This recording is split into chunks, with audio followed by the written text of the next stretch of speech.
Get out! Get out! Leave me alone! Stop following me! Take that child and go. The elevator doors slid open with a quiet mechanical chime.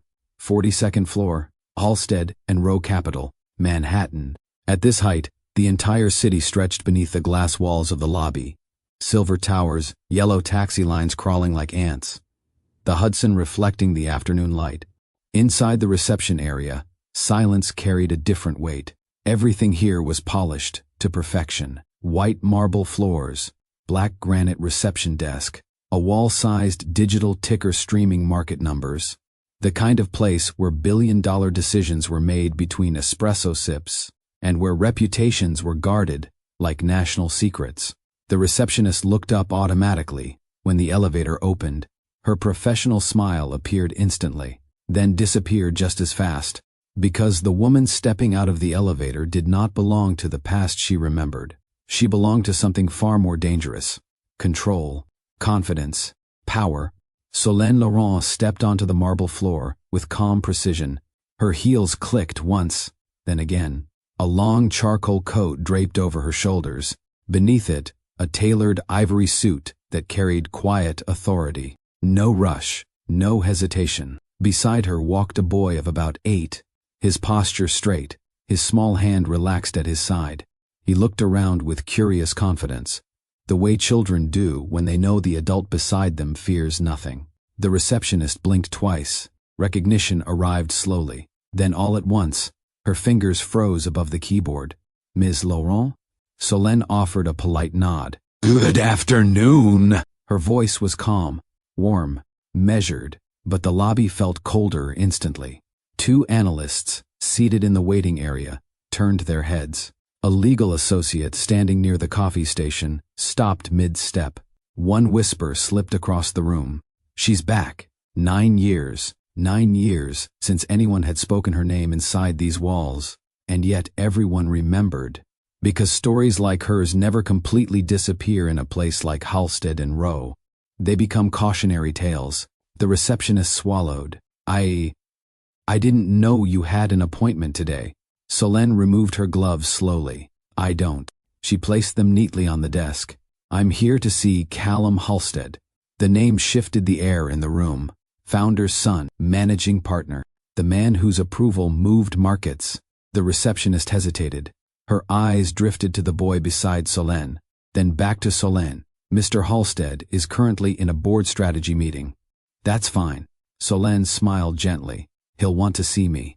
Across the lobby, a junior partner subtly pulled out his phone, not to call, to watch, because something important had just walked through the door, something that felt like a storm approaching.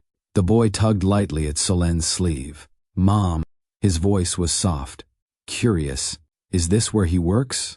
A few heads turned again. Solène crouched slightly so they were eye level. Yes. Is he important here?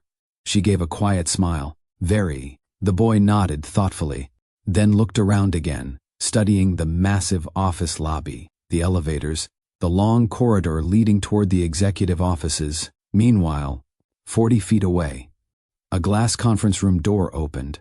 Voices drifted out first, firm, strategic. Then the man himself stepped into view. Callum Halsted, tall, dark suit, controlled presence that commanded attention without effort. He ended a conversation with 2 board members as they exited the room. Prepare the European expansion brief for Monday. Understood. They left. Callum adjusted his cufflink and began walking toward his office. Then he stopped. His eyes landed on the reception desk. On the woman standing there. Time paused. The lobby went quiet in a way that made every sound suddenly louder. The faint hum of the digital ticker. The distant ding of an elevator. Callum stared. Because some faces are impossible to forget. Even after nearly a decade, Solène Laurent, the woman he had once married, the woman he had once asked to leave, and standing beside her, a boy. Callum's breath slowed. The child turned his head slightly, and the resemblance hit like a physical impact. The same eyes, the same sharp jawline beginning to form, the same calm posture Callum himself had learned from his father. The room felt smaller. Callum walked forward, slowly, each step deliberate. each second stretching longer. By the time he reached the desk, every person in the lobby was pretending not to watch, but listening. Callum's voice was controlled. Solène. She met his gaze evenly. Callum. No anger. No apology. Just acknowledgement. 9 years, condensed into 2 spoken names.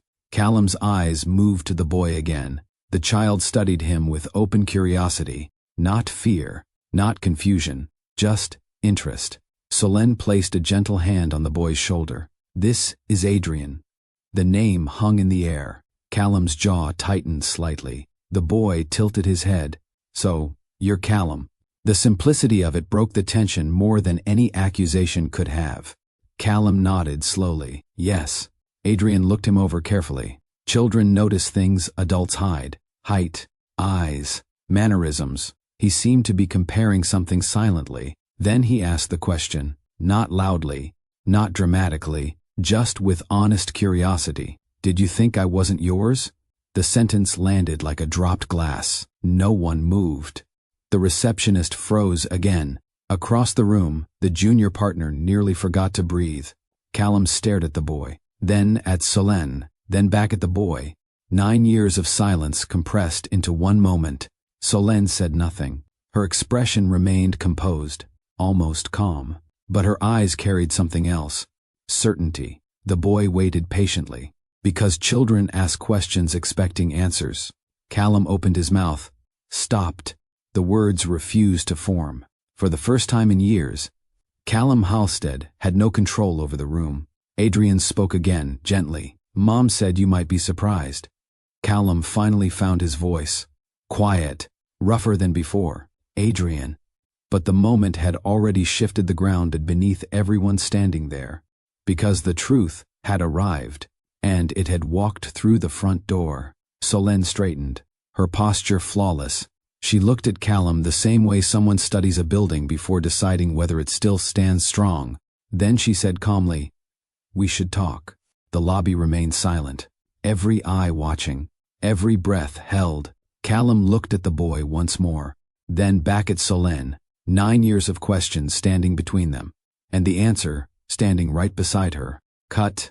Before we continue, if this moment caught your attention, help push this story further into the algorithm. Like the video, comment your first reaction, subscribe for the full story. Share this with someone who loves powerful storytelling, because what happened between Solène and Callum started long before that elevator opened.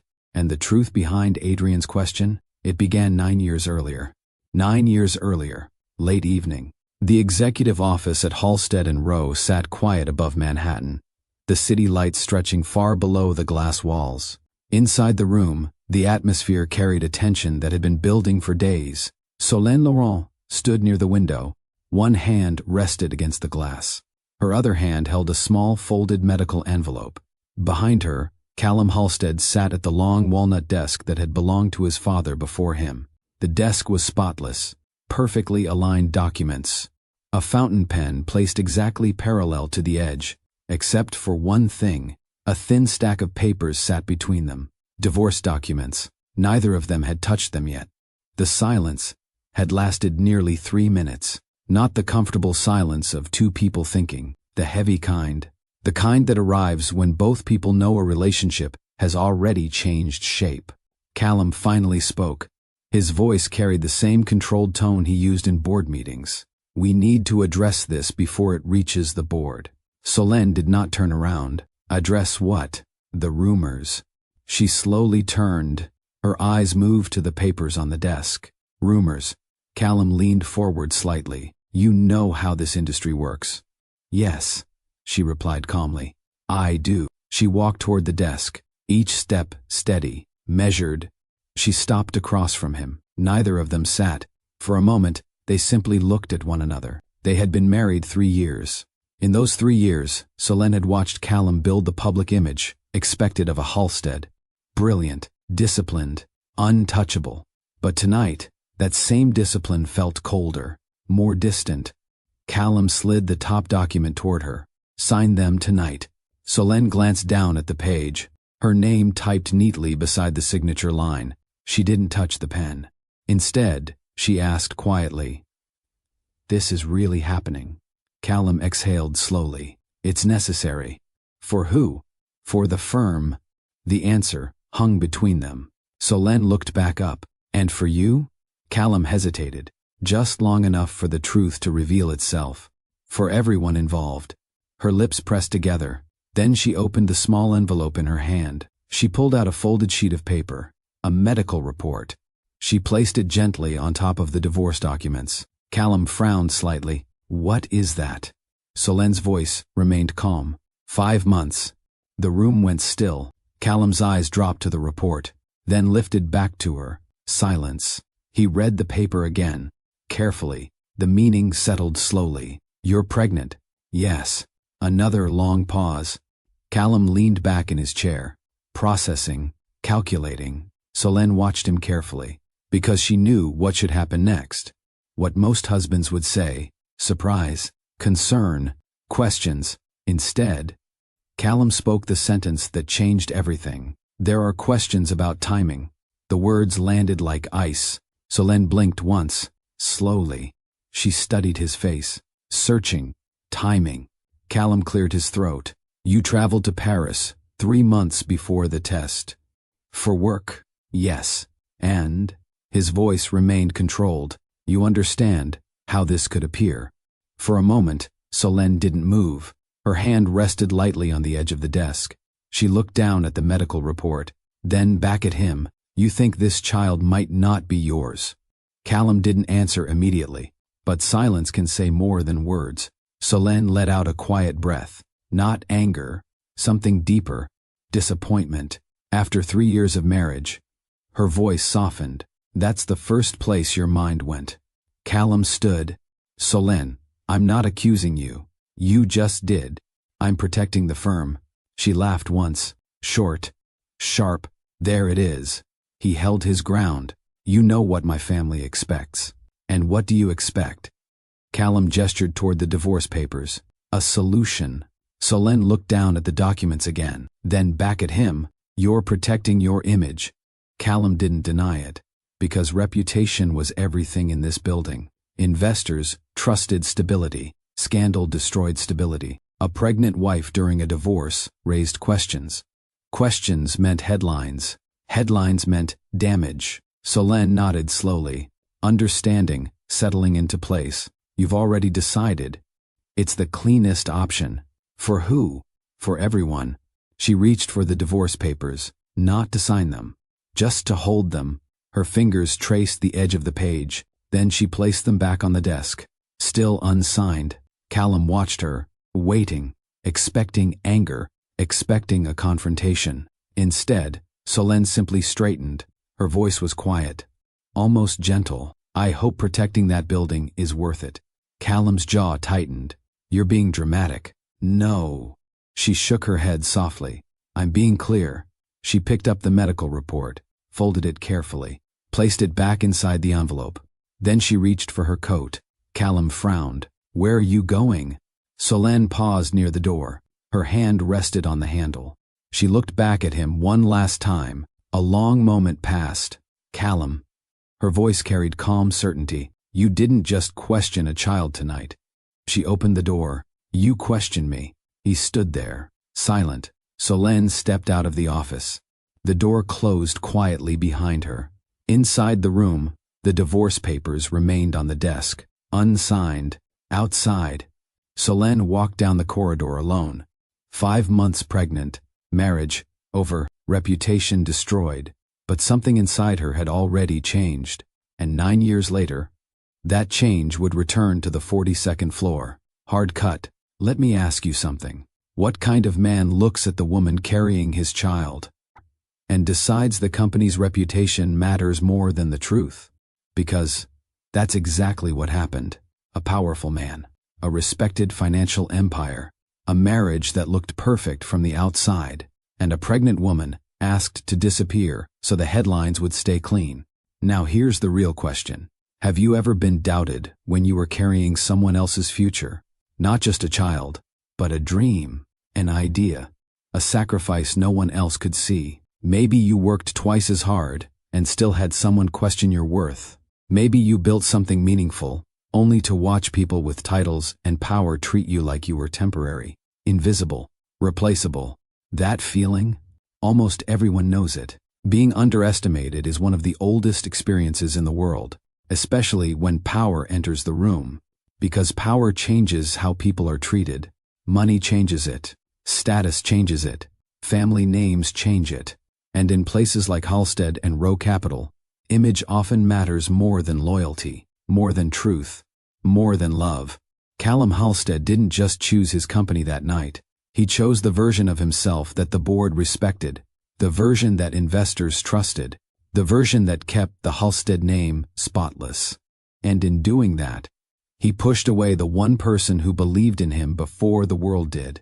Solène Laurent walked out of that office 5 months pregnant. No protection, no apology, no safety net, just silence. For 9 years, 9 years of raising a son alone, 9 years of building something no one inside that glass tower ever expected, 9 years of turning pain into power. And the day she stepped out of that elevator on the 42nd floor, she wasn't returning as the woman they once dismissed. She was returning as the woman who now held something far more dangerous than revenge: ownership. The same building, the same company, the same man who once questioned her. Everything was about to collide.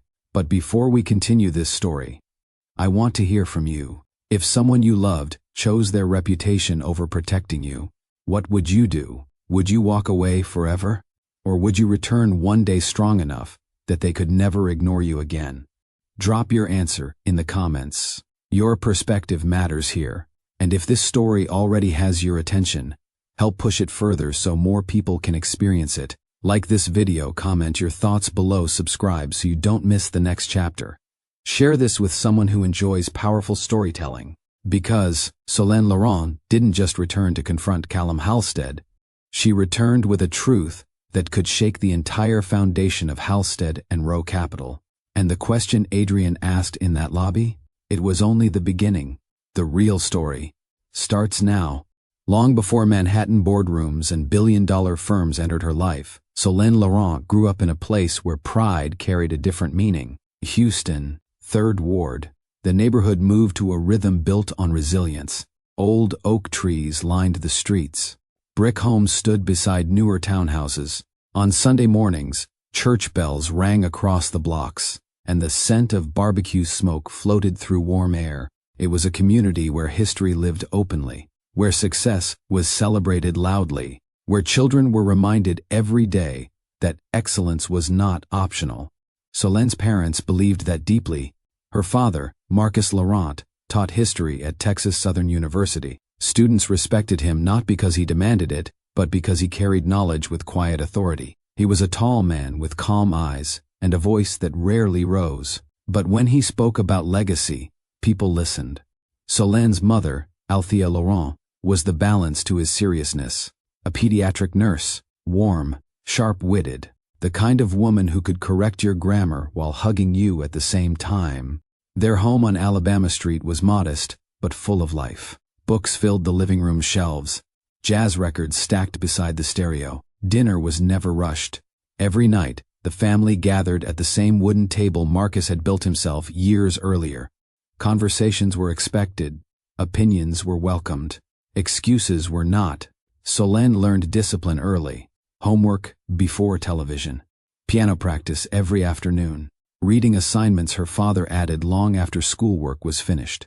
But the discipline never felt harsh, because Marcus believed strength and kindness had to grow together. One evening, when Solène was 16, she sat across from him at the dinner table with a calculus textbook open. Her pencil tapped impatiently. "This problem makes no sense," she said. Marcus leaned back in his chair. "Let me see." She turned the page toward him. He studied the equation for a moment, then smiled. "You're approaching it like it's the enemy." "It is the enemy." "No," he replied gently. "It's a puzzle." Solène crossed her arms. "Feels like the same thing." Marcus reached for the pencil. "Everything in life is strategy, Solène. Numbers, people, decisions. You don't win by attacking the problem. You win by understanding it." He wrote 2 small steps on the paper, then slid the pencil back to her. "Try again." Solène studied the page. The answer suddenly made sense. She glanced up at him.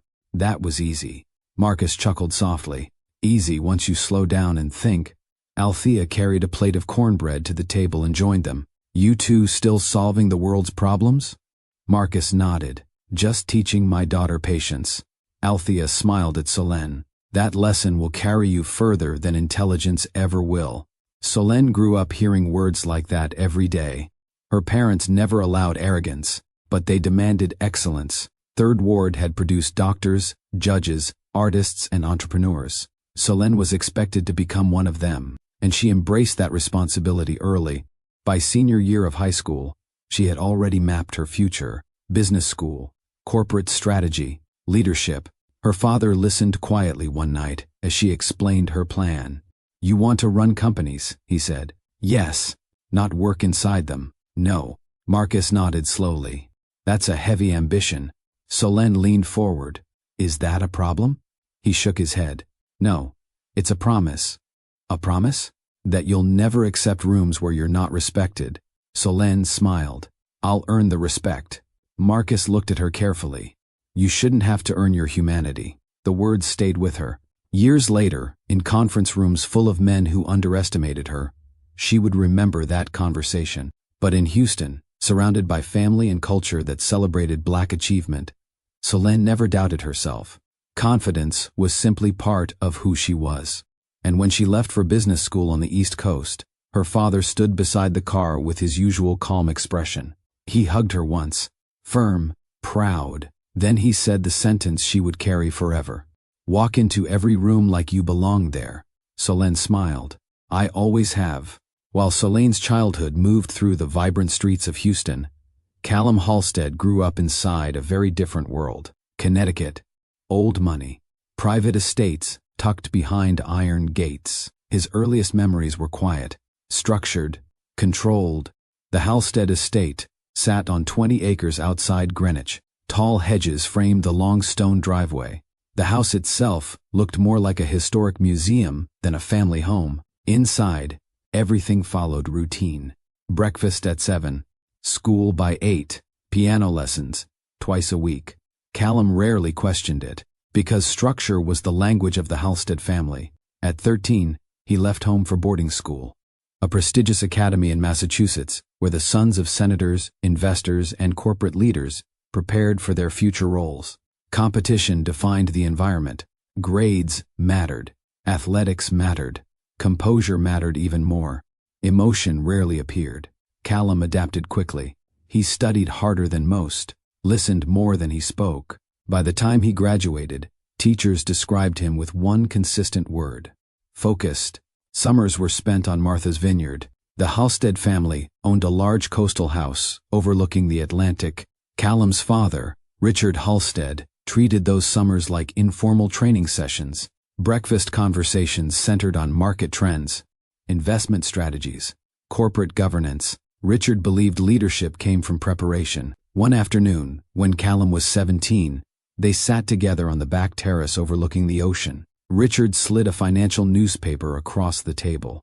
What do you see here? Callum studied the article. A merger. Richard nodded. What else? Timing. And? Callum looked closer. Risk. Richard leaned back with quiet satisfaction. Good. He folded the paper. Business is control, Callum. The moment emotion enters the equation, control disappears. Callum nodded. The lesson stayed with him. His mother, Eleanor Halstead, represented another side of their world. Elegant, graceful, always involved in charity events, museum galas, and cultural boards. Callum often accompanied her to formal dinners, where conversations revolved around art collections and philanthropic foundations. Eleanor taught him social grace. Richard taught him discipline. Together they shaped a man who understood power before most people his age, but emotional openness never became part of his upbringing. Affection was subtle. Praise was rare. Expectations were constant. When Callum was accepted into a top business school, Richard simply shook his hand. Good. No celebration, no speeches, just approval. And for the Halstead family, approval was everything. Callum entered adulthood, already prepared for the path ahead. Leadership inside Halstead and Rowe Capital. The firm his grandfather founded, the empire his father expanded, the legacy he was expected to protect.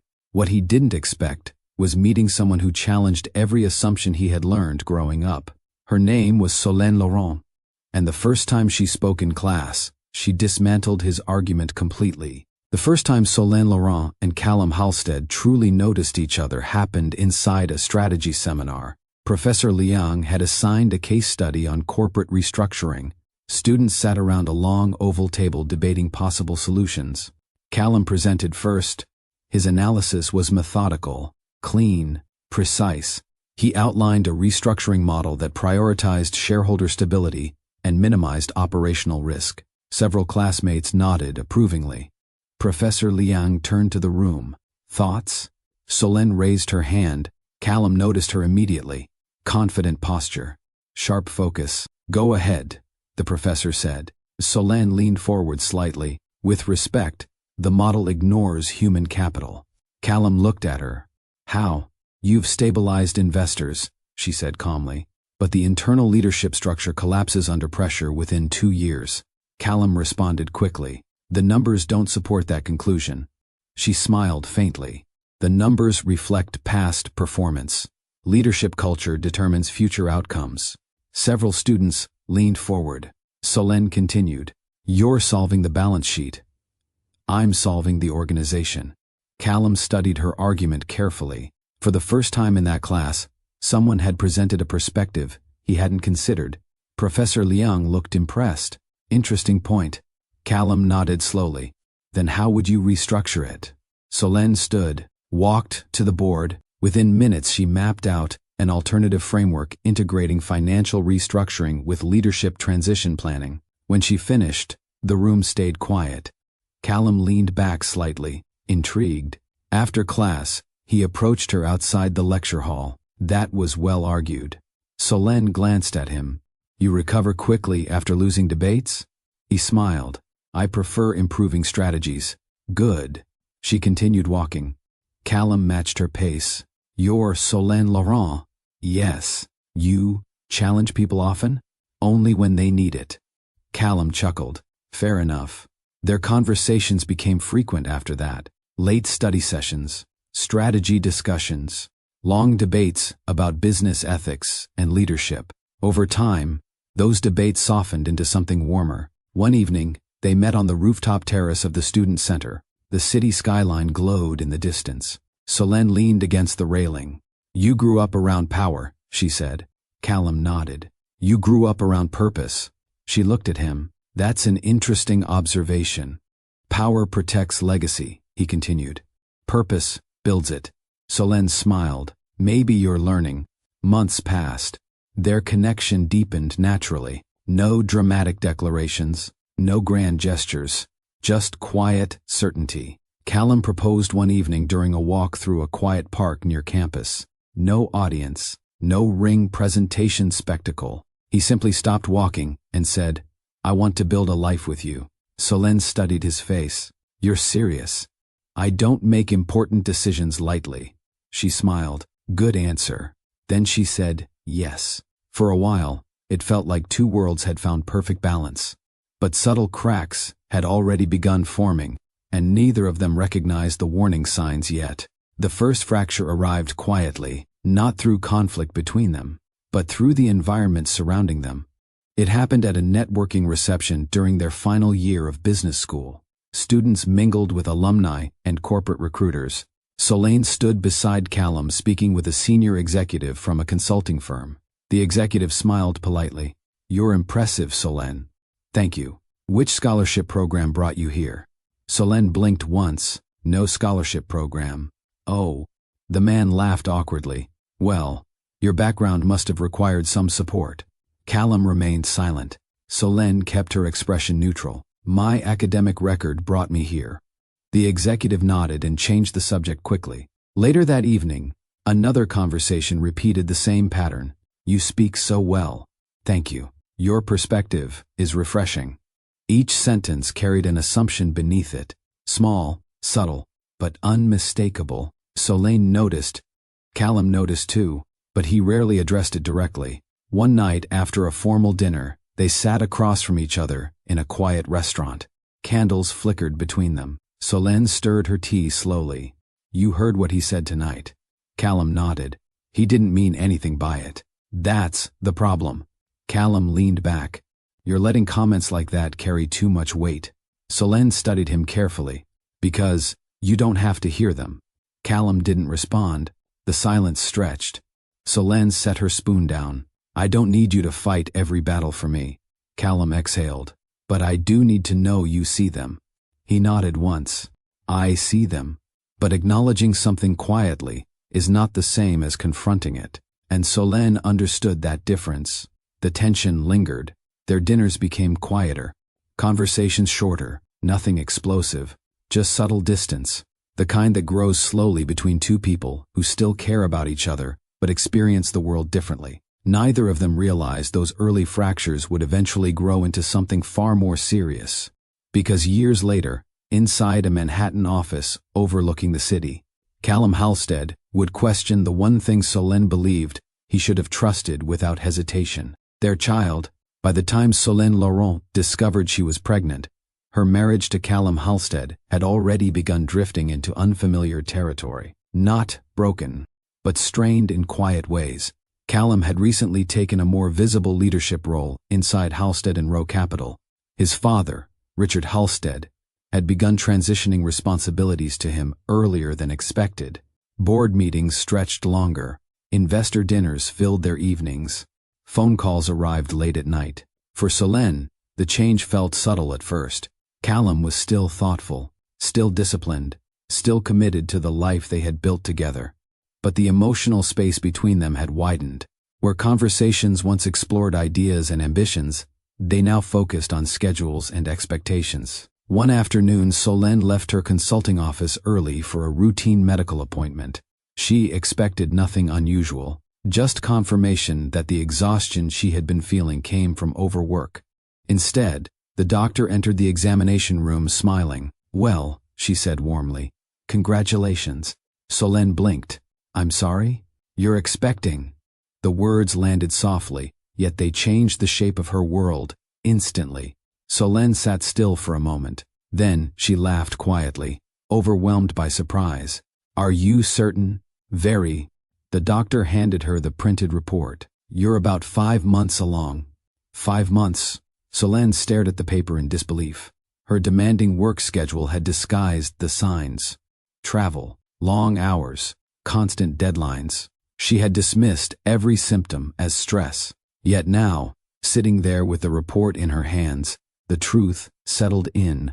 A child, her child, and Callum's. For several minutes, she simply sat in the car outside the clinic, staring through the windshield. Shock slowly turned into warmth.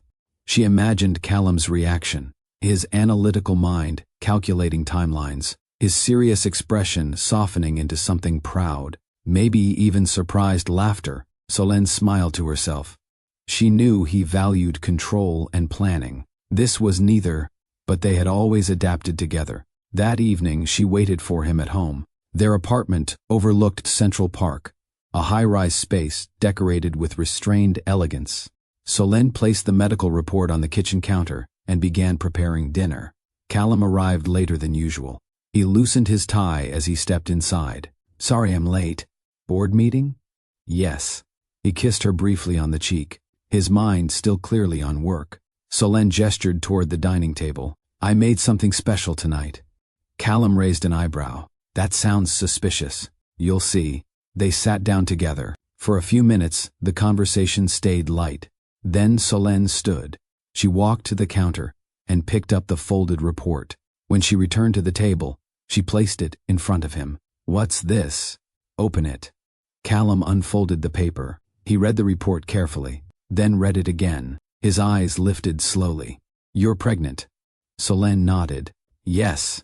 The room fell quiet.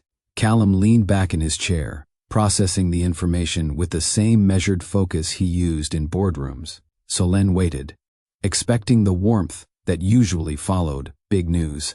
Instead, Callum spoke carefully. "This isn't ideal timing." The sentence struck harder than Solène expected. She studied him. "What do you mean?" Callum tapped the edge of the report. The firm is entering a critical phase, and there are investor negotiations underway. Solène folded her arms. So our child interferes with your investor schedule? That's not what I said, but it's what you meant. Callum rubbed his temple. You know how closely the board watches my decisions. Your decisions? Our public image. Solène's expression tightened slightly. This is our family. Callum sighed. You're interpreting this emotionally. Because it is emotional. He remained calm. I just think we should consider how this affects everything. Everything. She repeated the word slowly. Callum continued. My father has already warned me that leadership transitions attract scrutiny. Solène understood immediately. Richard Halstead, the man who treated business like a battlefield. And what does your father have to do with our child? Callum hesitated. Nothing directly. But he believes stability is essential right now. Solène leaned forward. Are you saying he would see a pregnancy as instability? Callum didn't answer. That silence told her everything. She stared at him across the table. This isn't about timing. Callum met her gaze. Solène, this is about perception. He exhaled slowly. You know the pressure I'm under, and you know the life we promised each other. Neither of them raised their voices. But the shift in the room was undeniable. The warmth that had once defined their partnership now felt fragile. Solène stood. I thought you'd be happy. Callum looked at the report again. His voice softened slightly. I just need time to think. Solène nodded once. Yet somewhere inside her, a quiet alarm had already begun, because the man she married was analyzing their child like a business variable. And once business logic enters a family conversation, love often becomes secondary. 3 weeks after the pregnancy reveal, Solène walked into Halstead & Rowe Capital, 42nd floor. The same executive level that years later would see her return with Adrian beside her. At that time, however, she entered the building as Callum Halstead's wife. The receptionist greeted her politely. Good morning, Mrs. Halstead. Good morning. She moved toward the private elevator leading to the executive offices. When the doors opened on the 42nd floor, the environment felt colder than usual. Assistants worked quietly. Partners moved between offices carrying files. No one expected the conversation about to happen behind Callum's office doors. Solène entered without knocking. Callum sat behind the massive desk, reviewing documents. He looked up. You're early. You asked me to come. Yes. He closed the folder in front of him. On the desk sat a thin stack of papers. Legal documents. Solène recognized them immediately. Her stomach tightened. Divorce papers. Callum nodded once. This is the most efficient solution. Solène stared at him. Efficient. The words sounded unnatural in a conversation about marriage. Callum spoke carefully. The firm cannot risk uncertainty. Uncertainty about what? Our public narrative. She walked closer to the desk. You're speaking like a corporate memo. I'm being realistic. Solène placed her hands on the desk. Say it clearly. Callum remained silent for a moment. Then he spoke the sentence that would echo for years. There are questions about timing. Solène felt the weight of the words settle into the room. You think the baby isn't yours. I didn't say that. You implied it. Callum stood. You traveled frequently during that period. For work? Yes. And? I'm simply acknowledging the optics. Solène laughed quietly, not from amusement, from disbelief. You're evaluating our child like a risk assessment. Callum's voice stayed controlled. The board would ask the same questions. I didn't marry the board. Silence filled the office. Heavy, uncomfortable. Solène studied the divorce documents again. So your solution is to remove me before anyone starts talking. It protects both of us. Does it? Callum didn't answer, because deep down, he knew the truth. This protected his position far more than it protected their marriage. Solène lifted the medical report she had brought with her. She placed it beside the divorce papers. 5 months. Callum looked at the page again. His jaw tightened, but his expression remained disciplined. Solène waited. He said nothing. Not an apology. Not reassurance. Just silence. Finally she spoke. You've already chosen. Callum met her eyes. This is the cleanest path forward. The phrase felt clinical, as if their marriage were a failed merger. Solène straightened. For a long moment, she simply looked at him. Memories moved through her mind. The rooftop debates, the quiet proposal, the promise they once believed, all replaced now by corporate language. She slid the divorce papers back across the desk. Unsigned. Then she picked up her coat. Callum watched her. "You're leaving?" "Yes. We can finalize the legal details through counsel." She nodded. Then she said one final sentence before walking out. "I hope protecting your reputation was worth losing your family." The door closed softly behind her. Inside the office, Callum remained standing, the divorce papers still on the desk. For the first time in years, the room felt unfamiliar to him, but pride and pressure kept him still. And Solène Laurent walked away carrying the weight of betrayal. Solène did not return to the apartment that night. Instead, she called the one group of people who had never questioned her worth, her family. Within hours, the response arrived. 3 cousins drove from Brooklyn to Manhattan in a black SUV. Danielle, Malik, Andre. They didn't ask many questions when she stepped into the car. Danielle simply reached across the seat and squeezed her hand. "We've got you." The words carried power, because in Solène's family, loyalty wasn't negotiable. By the time they reached Brooklyn, her father had already been informed. Marcus Laurent arrived the following morning on the first flight from Houston. He entered Danielle's apartment quietly. Solène sat on the couch, exhausted. When she saw him, emotion finally broke through her composure. Marcus wrapped his arms around her. No lectures, no criticism, just support. After a long moment, he stepped back and looked at her carefully. "You're stronger than this moment." Solène wiped her eyes. He questioned the baby. Marcus nodded slowly. Then he revealed his limitations. She looked down. "I thought he trusted me." Marcus placed a hand on her shoulder. Trust shows itself during pressure. Later that afternoon, Solène's mother joined them through a video call. Althea's voice filled the room with calm encouragement. "You're not alone, baby." "I know." The family gathered around the kitchen table. Plans began forming. Housing, medical care, work transitions. Everyone contributed. No one treated Solène like a victim. Instead, they focused on the future. On Sunday, Marcus took Solène to a church service in Brooklyn. The congregation welcomed her warmly. Songs filled the room, voices rising together in encouragement. Solène sat quietly, absorbing the strength of the community around her. After the service, Marcus walked with her outside. They stood on the church steps, watching people greet one another. "You know what farmers understand better than anyone?" Marcus asked. "What?" "Harvest." Solène looked at him. He continued, "You plant seeds long before you see results. And sometimes storms damage the field." She nodded slowly. "But the harvest still comes," Marcus said, "because the seed remembers what it was meant to become." Solène breathed deeply. For the first time since the divorce meeting, hope returned. The following weeks became a quiet transformation. Cousins helped move her belongings. Friends connected her with consulting opportunities. Marcus stayed in New York until she settled into a small apartment near Prospect Park. Each day, Solène grew steadier, stronger, more focused. She began planning again. Her career, her child, her independence.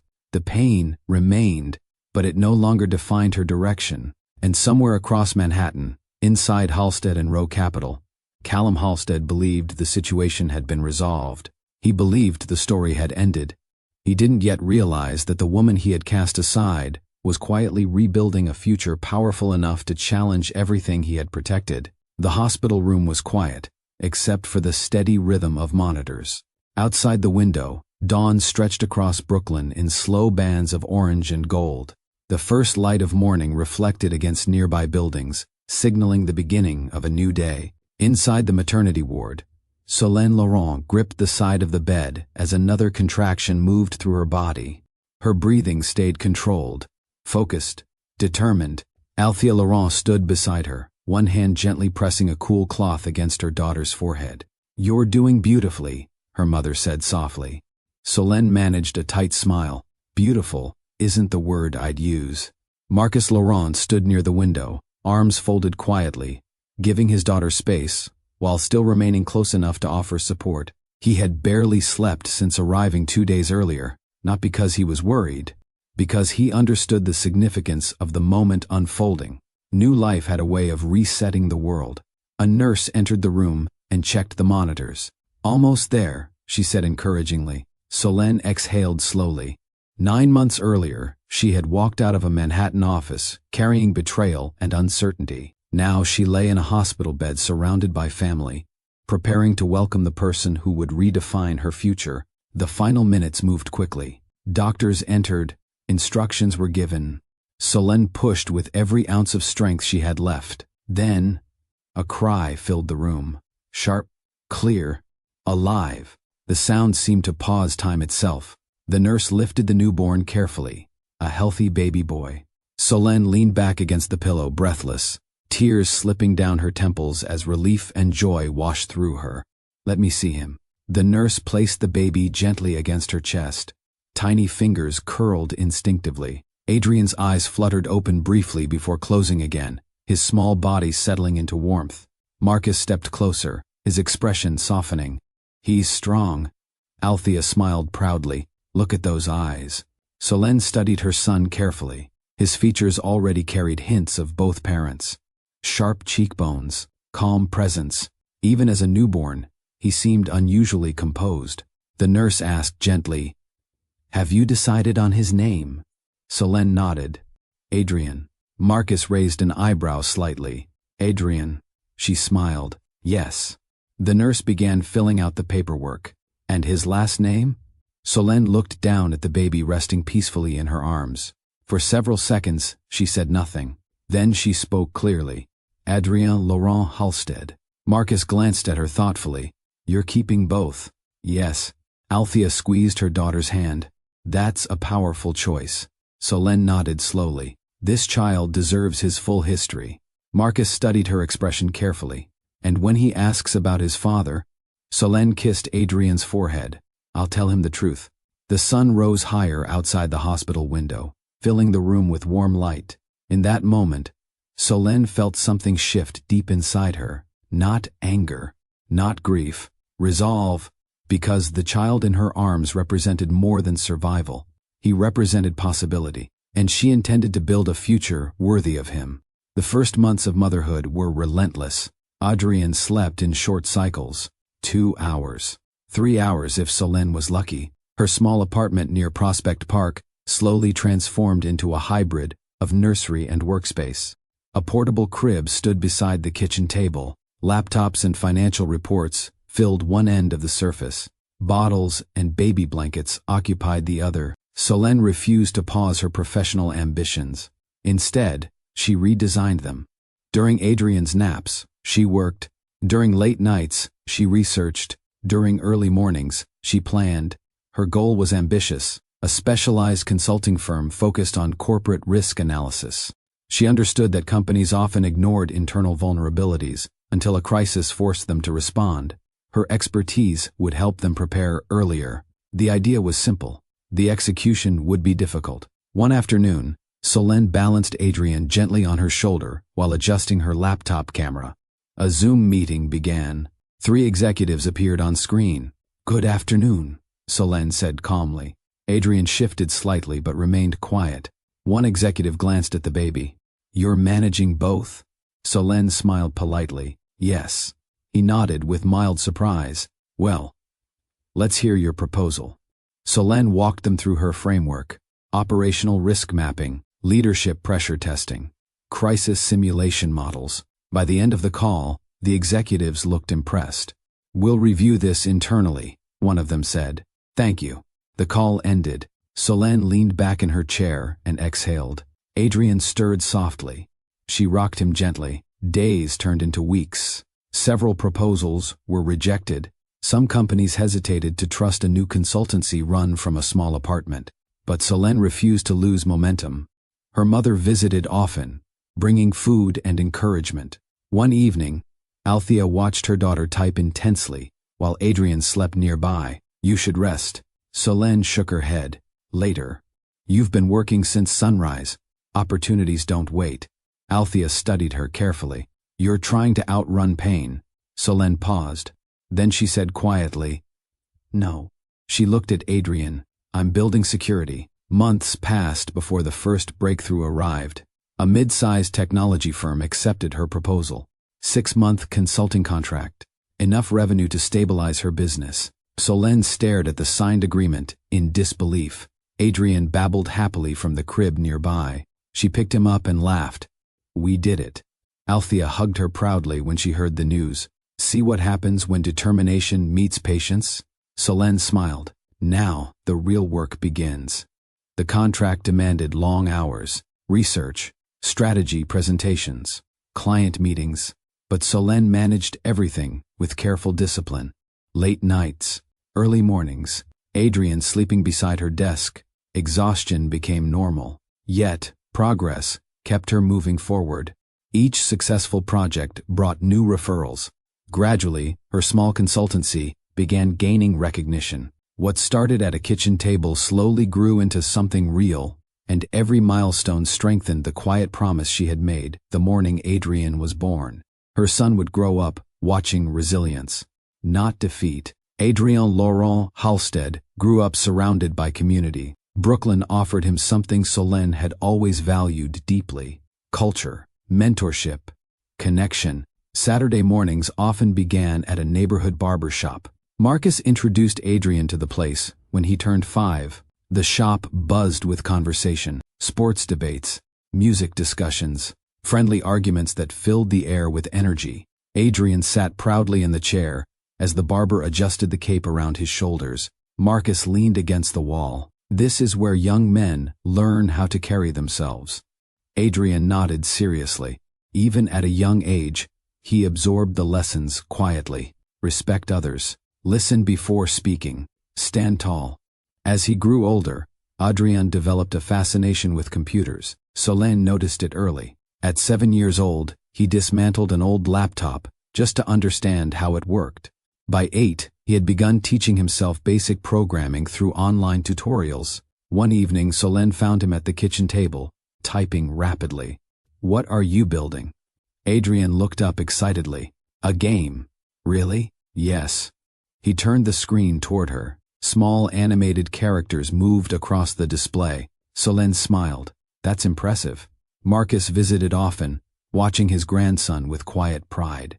"He's curious," Marcus said one afternoon. "Curiosity leads to innovation." As Adrien approached 10 years old, questions about his father slowly began appearing. They arrived gently, never confrontational. One evening, Adrien sat beside Solène on the couch. "Mom?" "Yes?" "Why doesn't my dad visit?" Solène had prepared for this moment long ago. She kept her voice calm. "Because sometimes adults make decisions they later have to live with." Adrien considered that carefully. "Does he know about me?" "Yes." "Will he ever meet me?" Solène placed a hand on his shoulder. "That's his work to do." Adrien nodded slowly. He didn't ask more questions.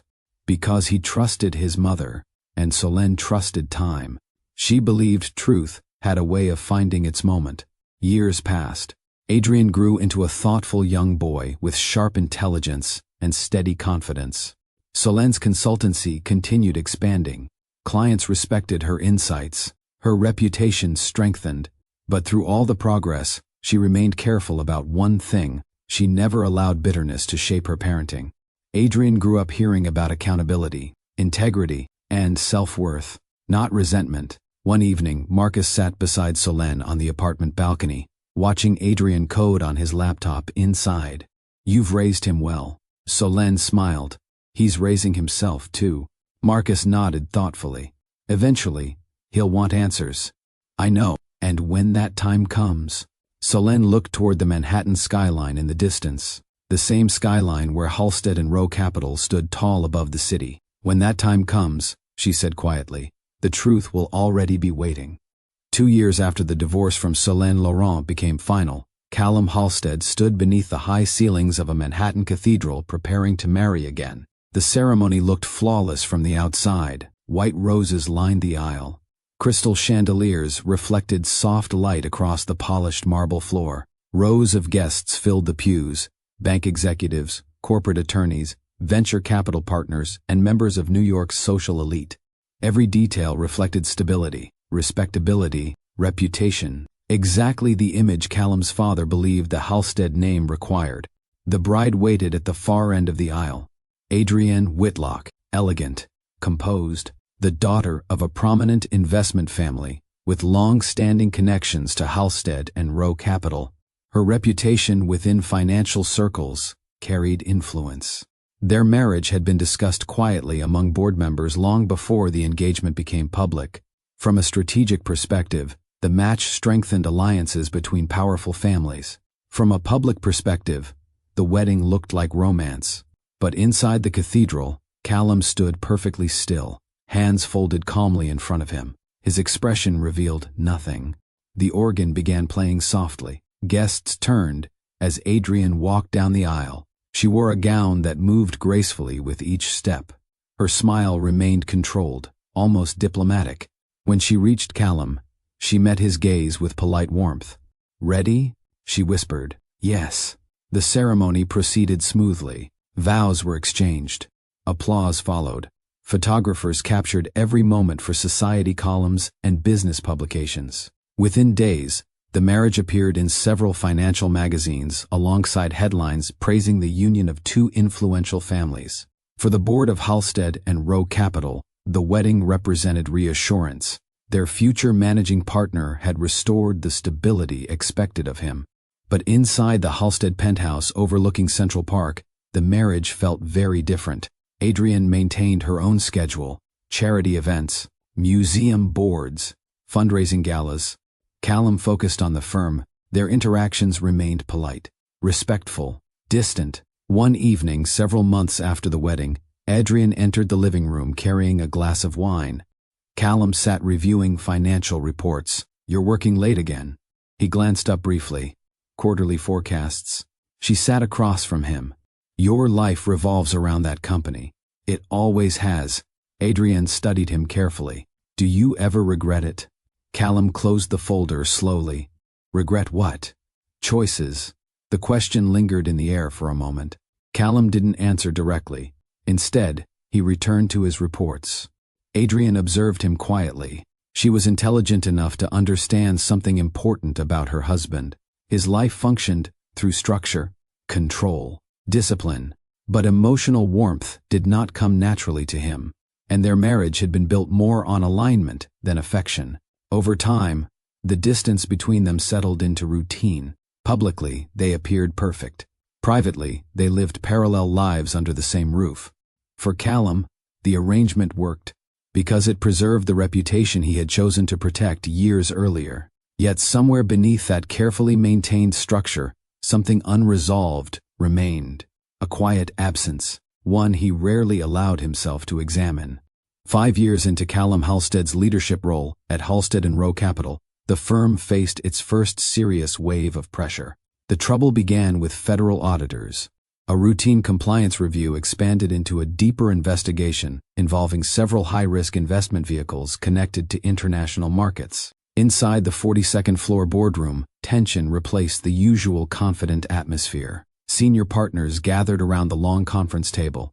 Financial reports covered the surface. Callum stood near the screen presenting updated projections. "Our exposure remains manageable," he said firmly. A board member adjusted his glasses. "Federal regulators disagree." Another partner spoke next. "The audit has already triggered investor concern." Callum remained composed.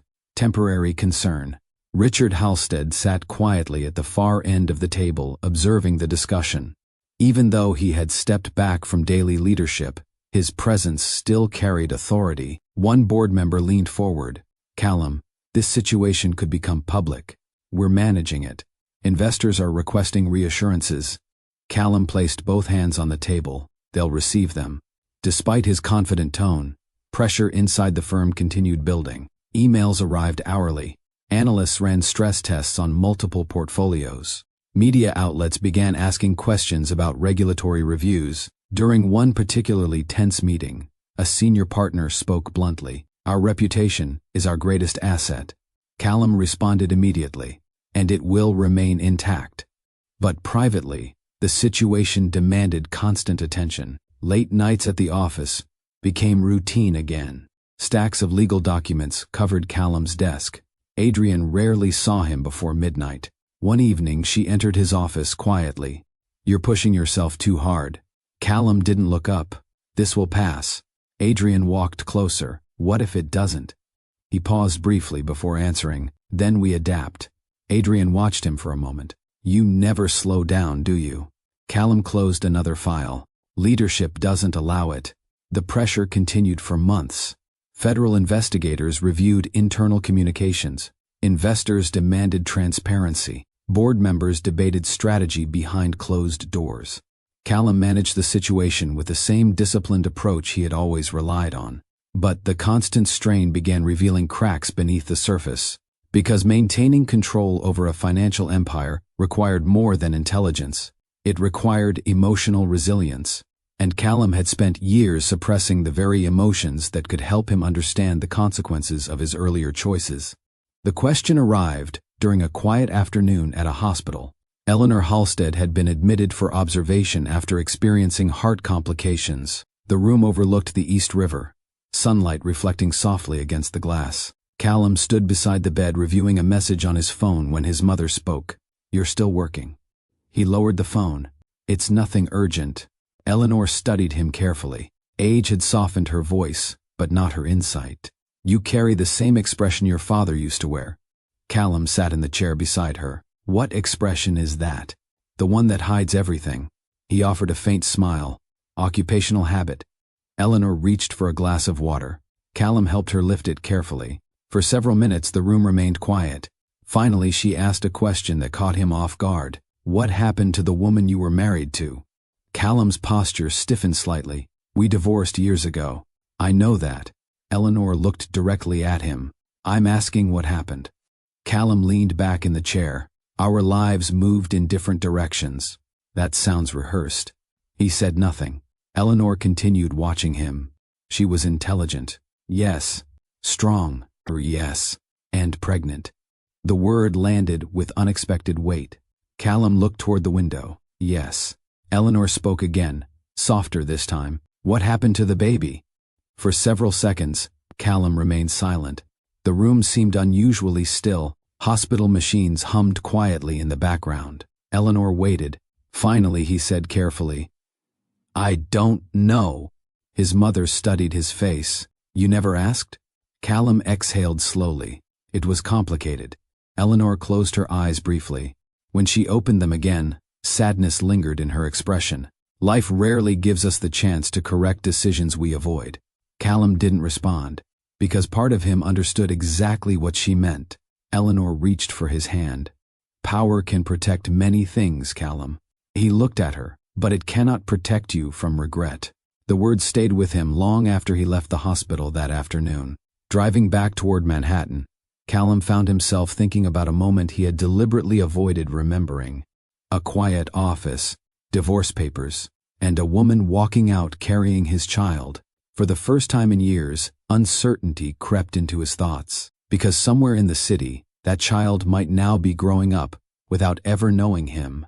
And Callum Halstead had no idea how large that absence had become. 9 years after leaving the 42nd floor of Halstead and Rowe Capital, Solène Laurent sat inside a glass conference room at her consulting firm reviewing a series of regulatory audit requests.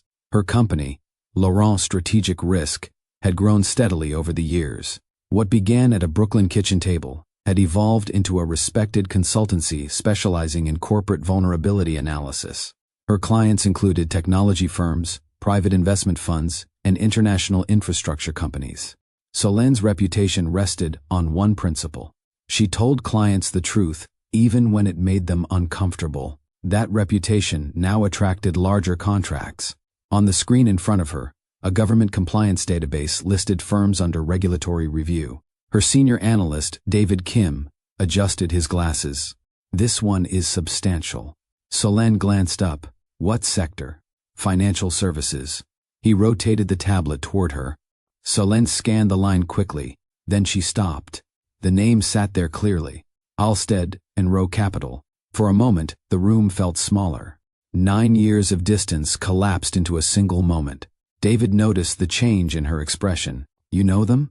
Solène leaned back slowly. Yes. Another analyst spoke. They're requesting an external risk assessment to satisfy federal regulators. David continued reviewing the numbers. This could be our largest contract to date. Solène remained silent.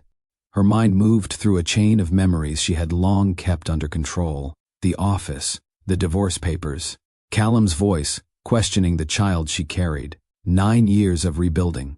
9 years of raising Adrian without his father. David watched her carefully. You don't have to take it. Another consultant added quietly. No one would blame you. Solène stood and walked toward the window overlooking downtown Brooklyn. Traffic moved steadily below. Life continued without hesitation. Her company now employed 20 people. Families depended on those salaries. Opportunities like this did not appear often. Yet accepting the contract meant returning to the place where everything had changed.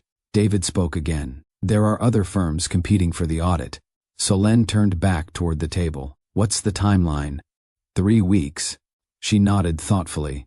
Another analyst asked, Is there a conflict of interest we should disclose? Solène considered the question carefully. Legally, there was none. Emotionally, the answer felt more complicated. She walked back to the table and reviewed the proposal again. Halstead and Rowe Capital required a full operational risk assessment, internal communications review, regulatory compliance analysis. It would place her firm inside the heart of the organization, inside Callum Halstead's world, the same world that once dismissed her. Solène closed the tablet. We submit the bid. The analysts exchanged surprised glances. David asked cautiously, You're sure? Solène nodded. Yes. Any particular reason? Her answer came calmly. Because business decisions shouldn't be ruled by history. But privately, she understood something deeper. This wasn't revenge.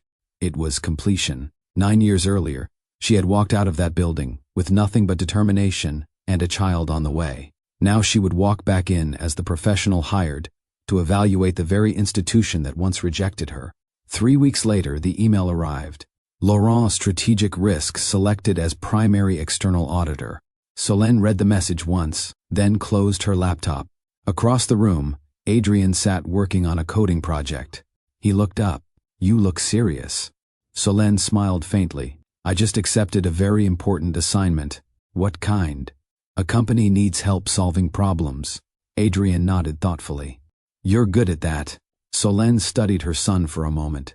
Yes, she said quietly. I am. Monday morning arrived, with crisp Manhattan air and clear blue skies. The elevator rose smoothly toward the 42nd floor of Halstead and Rowe Capital. Inside the mirrored cabin stood Solène Laurent and her 9-year-old son. Adrian wore a navy blazer and dark trousers, his posture naturally confident. He held a tablet under his arm. Solène adjusted the sleeve of her ivory suit.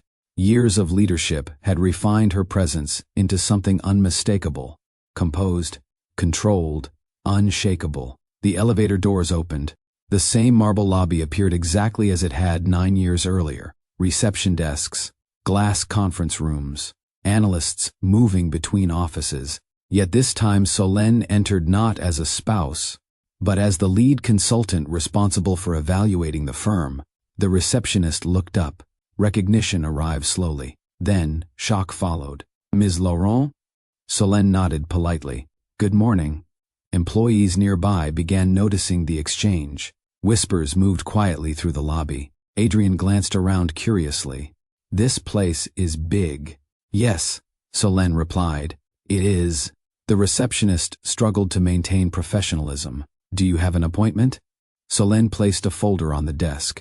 Laurent, Strategic Risk, External Audit. The receptionist's eyes widened.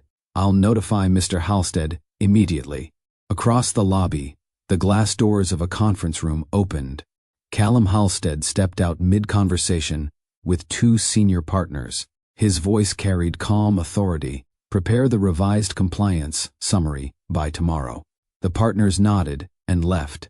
Callum adjusted his cufflink as he turned toward the lobby. Then he stopped. Solène stood beside the reception desk.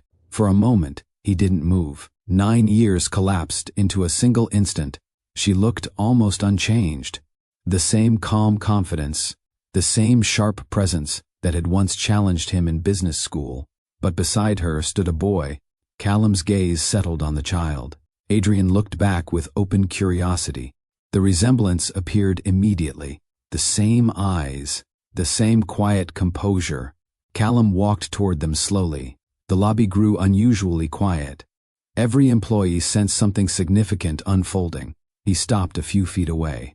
Solène. Her response remained even. Callum. Neither mentioned the years between them. Callum glanced at the folder on the desk.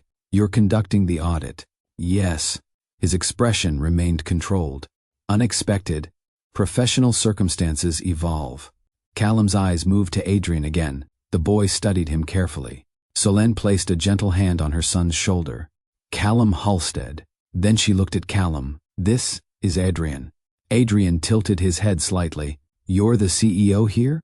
Callum nodded slowly. Yes. Adrian looked around the lobby again. Mom said you run the place. Solène corrected him softly. He manages it. The distinction was subtle but clear. Callum studied the boy's features carefully. Recognition built gradually. His breathing slowed. Adrian noticed the attention. You're staring. Callum cleared his throat. My apologies. Adrian shrugged. It's fine. Then he asked the question with calm directness. Did you think I wasn't yours? The words echoed through the lobby. Several employees froze mid-movement. Callum felt the weight of the sentence instantly. His eyes moved to Solène. She didn't intervene. She simply watched. Years of silence now stood between them. Callum looked back at the boy. What makes you ask that? Adrian answered honestly. Mom said some people need time to understand things. Callum struggled to respond. The resemblance had already answered part of the question. Solène finally spoke. We're here for the audit. Callum nodded slowly. Yes.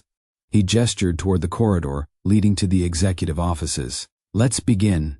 As they walked toward the conference room, Callum felt something unfamiliar rising beneath his carefully controlled composure. Doubt, because the possibility he had avoided for nearly a decade now stood beside him.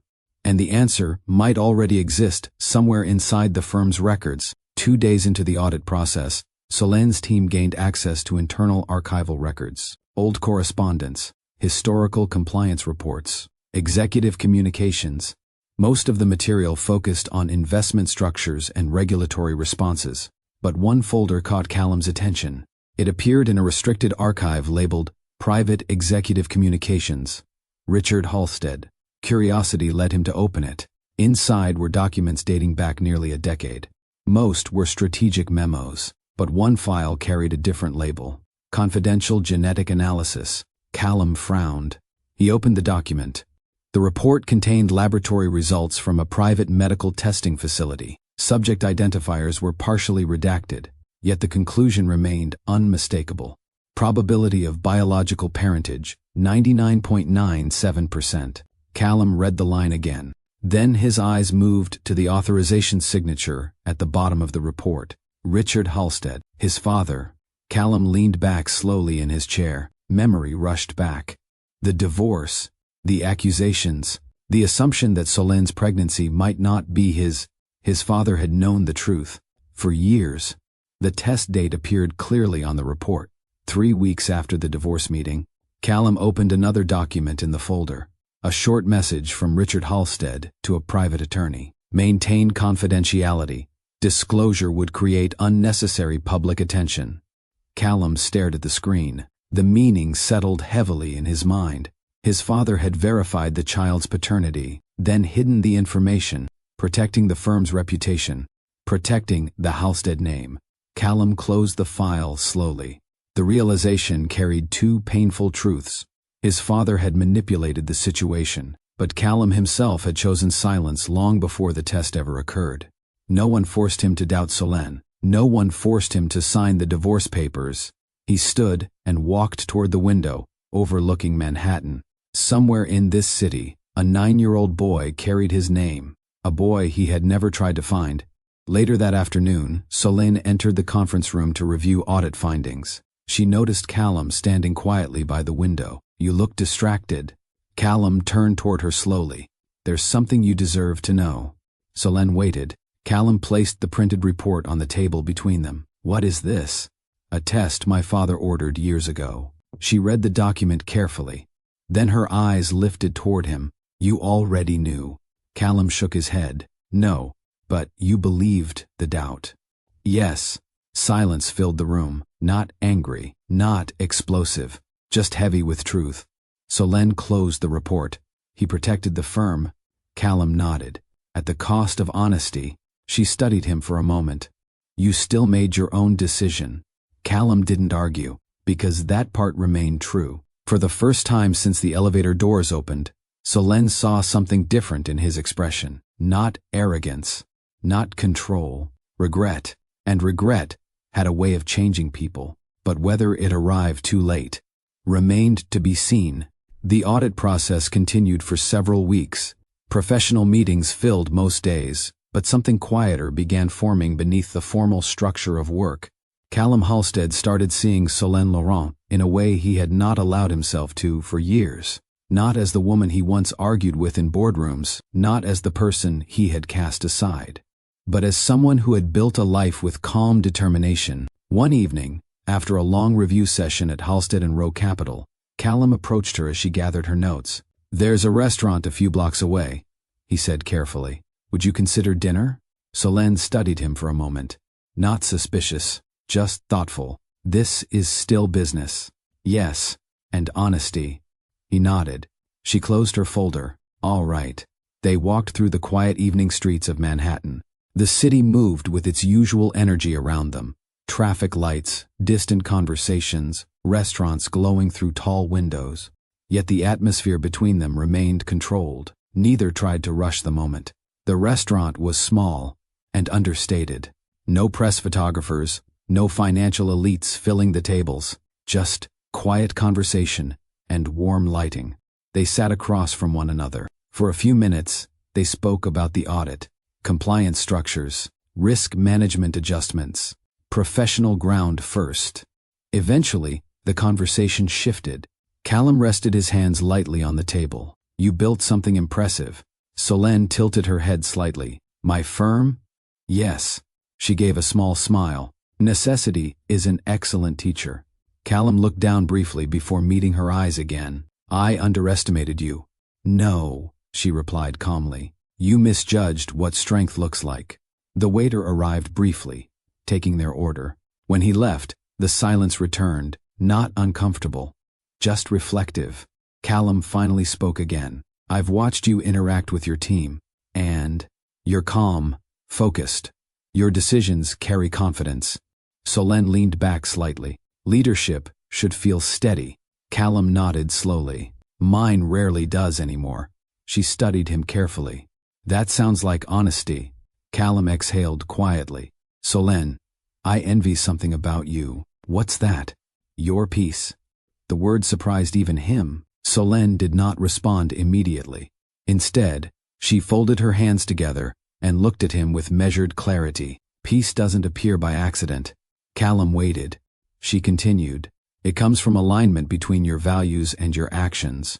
Callum looked down briefly. That alignment isn't always easy. No, she said softly. It requires courage. The sentence lingered. Callum understood what she meant without needing further explanation. Finally, she said the words that shifted the entire conversation. Love without courage is decoration. Callum looked up sharply. She held his gaze. Pretty from a distance, she continued, but meaningless when tested. Callum leaned back, slowly. You're saying I loved you without defending you. I'm saying you loved the idea of us. Silence followed, not hostile, just honest. After a moment, Callum nodded. You're right. That admission carried more weight than any apology he had given before. Solène noticed, but she did not soften her boundaries. You can regret something, she said calmly, without expecting the past to reopen.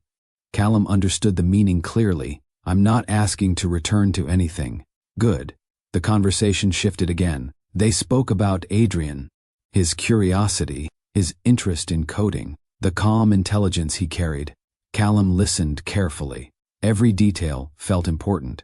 When dinner ended, they walked outside together. The night air was cool, Callum stopped before they parted. Thank you for dinner. Solène nodded.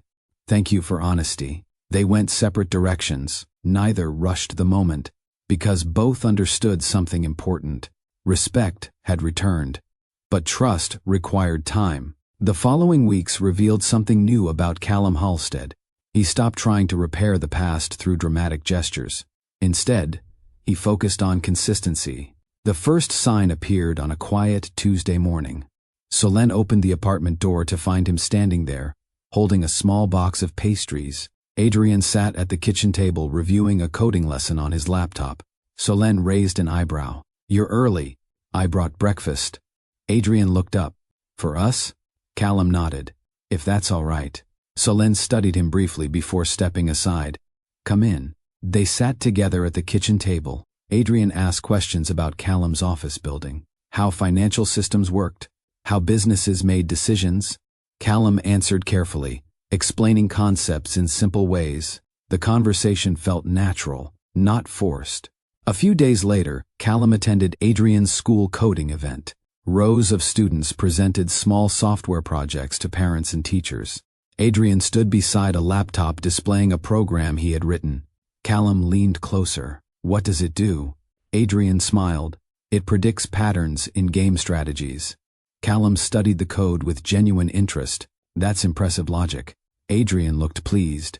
Solène observed quietly from across the room. Callum wasn't performing for attention. He simply showed up. Week after week, the pattern continued. Breakfast visits, occasional walks through the neighborhood, helping Adrian understand a math problem. No extravagant gifts, no attempts to buy affection, just presence. One evening, Marcus Laurent visited the apartment and noticed the shift. He's been coming around. Solène nodded. Yes. Marcus leaned against the balcony railing. What do you think? Solène looked through the living room window, where Callum and Adrian sat discussing computer code. I think consistency reveals intention. Marcus smiled slightly. That's a wise observation.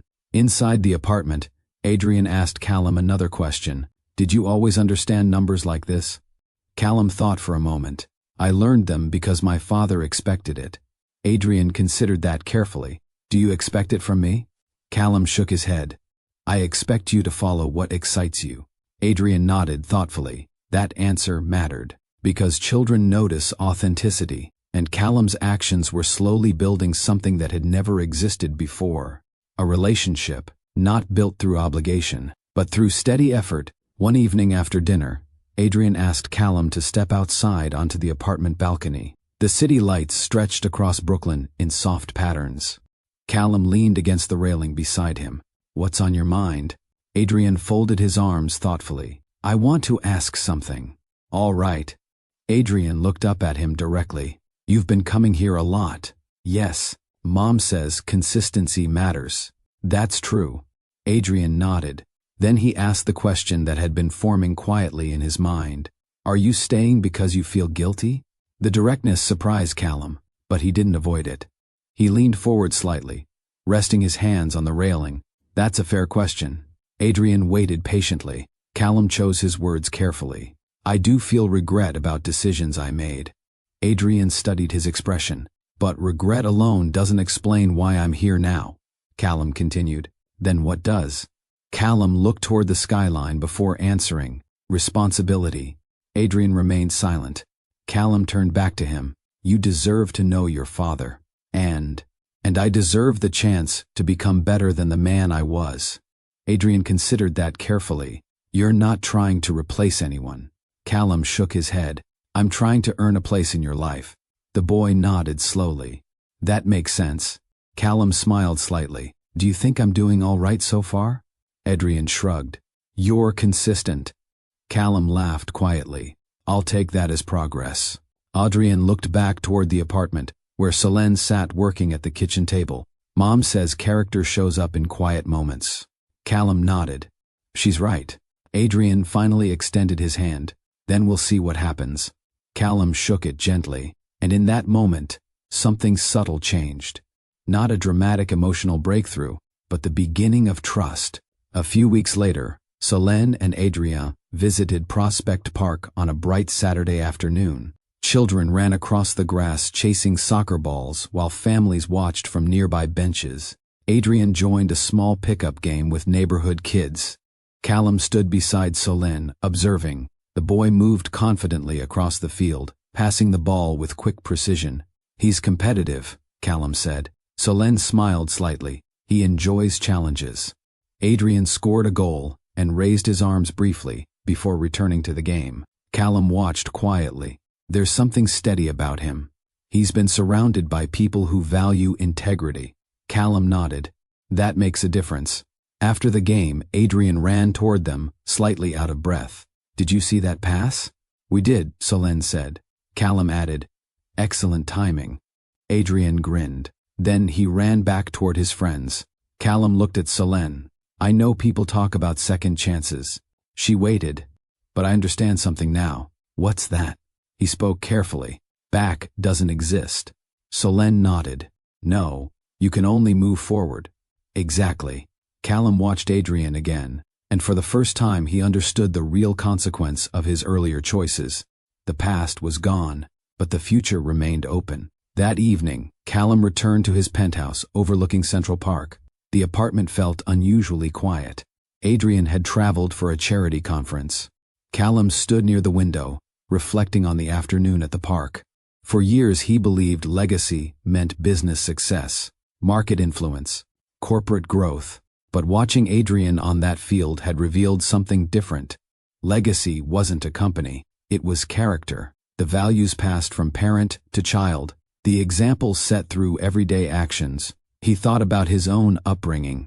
Richard Halstead had built an empire, but emotional distance had defined their relationship.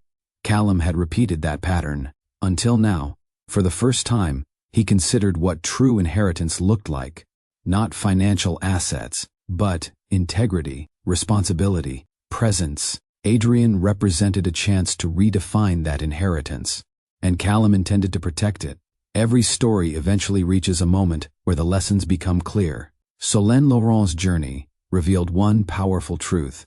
Responsibility reveals character. When pressure appears, people show who they truly are. Years earlier, Callum Halstead chose reputation over courage. That silence carried consequences, but growth remains possible, not automatic, not guaranteed. It requires honesty, consistency, and the willingness to accept responsibility for past mistakes. Love also demands protection, not just admiration, not just promises. Real love stands beside someone when the world questions them. Solène never returned to the past. She built something stronger. Callum didn't receive a perfect redemption. He earned an opportunity to become better. And Adrian grew up watching both truths unfold. Strength and accountability. That combination shapes real legacy. Now we'd love to hear from you. If you were in Solène's position, would you allow someone back into your child's life after years of absence? Share your thoughts in the comments. If this story moved you, take a moment to like the video, comment your perspective, subscribe for more powerful storytelling. Share this story with someone who appreciates meaningful narratives, because stories like this remind us of something important. Growth is possible, but it always begins with truth.